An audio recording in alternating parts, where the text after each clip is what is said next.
In this guide, I'm going to show you guys how to play FIFA Heroes. Let's get started.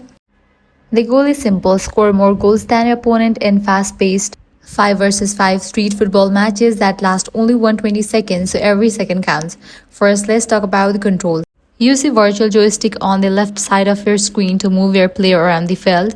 On the right side, tap the pass button to send the ball to the teammate closest to your opponent's goal. When you are ready to score, pass and hold the shoot button to power up your shot, then release it to fire toward the net. While defending, tap the tackle button to perform a slide tackle, or hold the press button to automatically chase the opponent carrying the ball. One of the most exciting features in FIFA Heroes is the super ability system. Every hero has a unique ability that changes as you pass, tackle, and score goals. Once the glowing icon appears above your player, tap the ability button to unleash powerful moves like hyperspeed dribbles, fiery power shots, or unbreakable shield tackles.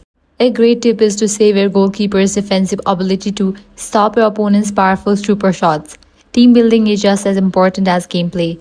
Instead of choosing only attackers, create a balanced lineup with one vanguard as your main striker, two playmakers to control the midfield with speed and passing, one strong anchor defender to intercept attacks, and one reliable keeper to protect your goal. Finally, use smart match strategies to gain the advantage. Since the pitch is small, don't be afraid to shoot from beyond the halfway line if you have fully charged a shot.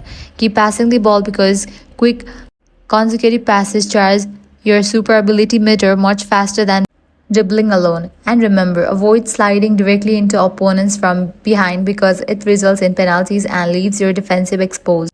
Master these tips, build a balanced team, and use your hero abilities wisely, and you'll be dominating FIFA Heroes in no time. So that's it. If this guide helped you out, do not forget to like, share, and subscribe.